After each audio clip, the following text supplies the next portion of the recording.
ਸਵੇਰੇ ਜੀ ਕਿਸੇ ਨੇ ਮੈਨੂੰ ਬਹੁਤ ਅੱਛਾ ਕੁਐਸਚਨ ਪੁੱਛਿਆ ਤੇ and I thought I should share it with you.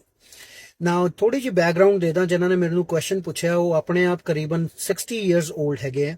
ਉਹਨਾਂ ਦਾ ਪਲਾਨ ਹੈ ਕਿ ਉਹਨਾਂ ਨੇ 65 ਦੀ ਏਜ ਵਿੱਚ ਰਿਟਾਇਰ ਹੋਣਾ।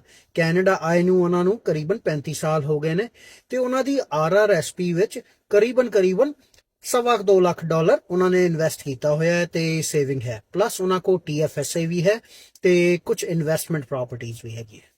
ਤੇ ਕੁਐਸਚਨ ਉਹਨਾਂ ਨੇ ਪੁੱਛਿਆ ਕਿ ਬਿਕੋਜ਼ ਮੇਰੀ ਇਨਵੈਸਟਮੈਂਟ ਪ੍ਰਾਪਰਟੀਆਂ ਹੈ, ਮੇਰੇ ਕੋਲ TFSA ਵਿੱਚ ਸੇਵਿੰਗ ਹੈਗੀ ਹੈ, ਮੇਰੇ ਕੋਲ RRSP ਵਿੱਚ ਸੇਵਿੰਗ ਇਨਵੈਸਟਮੈਂਟਸ ਹੈਗੀਆਂ, ਤਾਂ ਇਹ ਸਾਰੀਆਂ ਸੇਵਿੰਗ ਜਿਹੜੀ ਪਰਸਨਲ ਸੇਵਿੰਗਸ ਹੈਗੀਆਂ ਇਹਨਾਂ ਦਾ ਕੋਈ CPP ਰਿਟਾਇਰਮੈਂਟ ਜਿਹੜੀ ਮੈਨੂੰ ਪੈਨਸ਼ਨ ਮਿਲਣੀ ਆ ਉਹਦੇ ਤੇ ਕੋਈ ਫਰਕ ਪਏਗਾ ਜਾਂ ਨਹੀਂ ਪਏਗਾ। ਗ੍ਰੇਟ ਕੁਐਸਚਨ, ਬਿਕੋਜ਼ ਇਹ ਕੁਐਸਚਨ ਮੈਨੂੰ ਪਹਿਲਾਂ ਵੀ ਬਹੁਤ ਵਾਰ ਲੋਕੀ ਪੁੱਛ ਚੁੱਕੇ ਨੇ and that is why I think it may be beneficial for you as well. So ਇਹਦਾ ਸਿੰਪਲ ਆਨਸਰ ਹੈ ਨਹੀਂ ਜੀ। ਜਿਹੜੇ CPP ਦੇ ਰਿਟਾਇਰਮੈਂਟ ਬੈਨੀਫਿਟਸ ਹੈਗੇ ਆ they are not income tested benefits.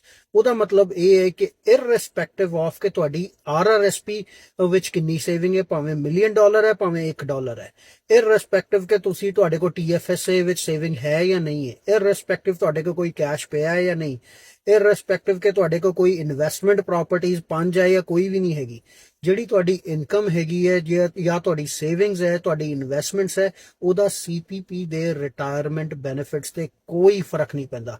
ਜਿਹੜੇ ਤੁਹਾਨੂੰ CPP ਦੇ ਰਿਟਾਇਰਮੈਂਟ ਬੈਨੀਫਿਟਸ ਮਿਲਨੇ ਉਹ ਮਿਲਨੇ ਹੀ ਹੈ।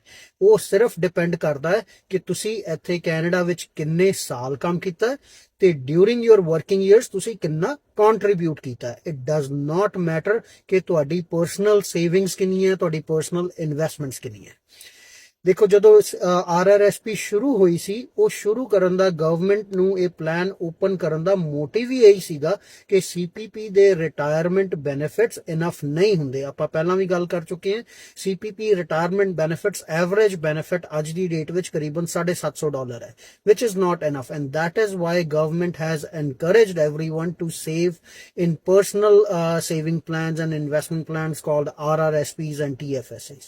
So again, ਤੁਹਾਡੀ ਪਰਸਨਲ ਸੇਵਿੰਗਸ ਇਨਵੈਸਟਮੈਂਟਸ ਦਾ ਤੁਹਾਡੇ CPP ਰਿਟਾਇਰਮੈਂਟ ਬੈਨੀਫਿਟਸ ਤੇ ਕੋਈ ਫਰਕ ਨਹੀਂ ਪੈਂਦਾ।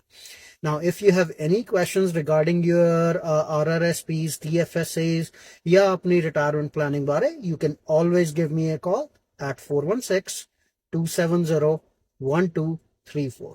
Sagun Goyal.